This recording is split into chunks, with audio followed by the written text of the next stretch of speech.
différentes espèces de sangsues.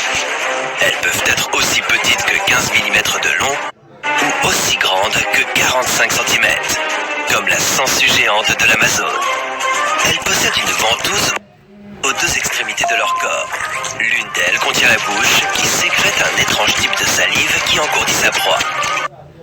Vous ne remarquerez donc même pas qu'elles vous mordent et se mettent à sucer votre sang. La salive va également dilater les vaisseaux sanguins pour augmenter le flux sanguin, afin qu'ils puissent boire et boire encore, jusqu'à ce que leur soif de sang soit étanchée. Combien de sangsues faudra-t-il pour vous tuer? Combien de temps cela leur prendra-t-il? Et comment pourra-t-elle se faufiler dans vos intestins? Étape 1. Ne bougez pas. Une piscine moyenne contient environ 28 000 litres d'eau. Mais cette fois, la piscine est remplie de 9 millions de sangsues assoiffées. Alors ne faites pas de mouvements brusques. Les sangsues exploitent les remous de l'eau pour trouver leurs victimes. Les juvéniles s'attachent généralement aux poissons et aux amphibiens. Mais les sangsues adultes, comme celle-ci, préfèrent les mammifères succulents et juteux, comme vous. Retenez votre respiration et ne bougez pas. Étape 2. Couvrez vos cavités. Les sangsues mangent lentement, donc ça peut leur prendre jusqu'à 45 minutes pour étancher leur soif. De plus, elles choisissent soigneusement l'endroit où elles vont vous mordre.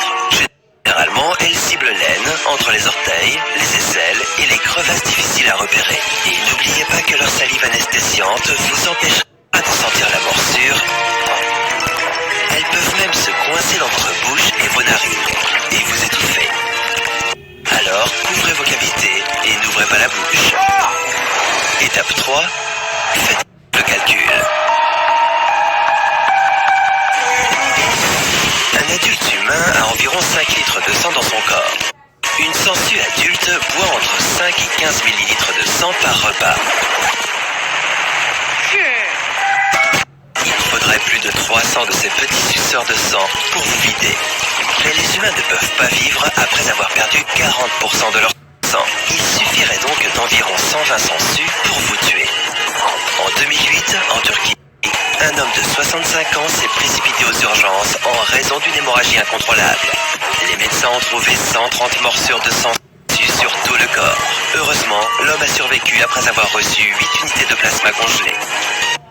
Pourriez-vous compter combien de sangsues se sont déjà attachées à votre corps? Étape 4.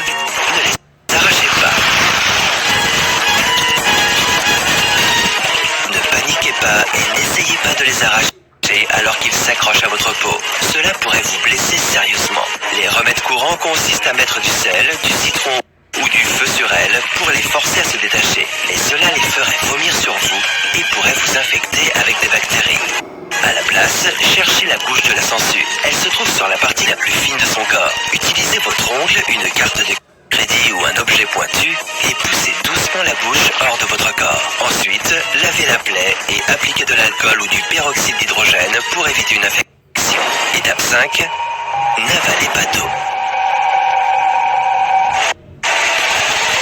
Si vous vous baignez et que l'eau vous éclabousse la bouche ou le nez, des sangsues peuvent pénétrer dans votre corps et se nourrir de votre sang. En Afrique, plusieurs personnes sont mortes d'anémie causée par la consommation d'eau infestée de sangsues. En 2004, en Tanzanie, une jeune fille de 15 ans souffrait d'anémie grave et de détresse cardio-respiratoire.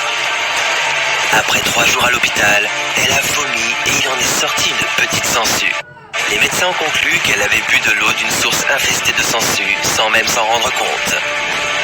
Après avoir recraché la sangsue, elle a commencé à se rétablir. Alors, ne prenez jamais une seule gorgée d'eau suspecte. Ok, c'était effrayant, mais vous vous en êtes sorti vivant. Maintenant, vous avez vraiment besoin de prendre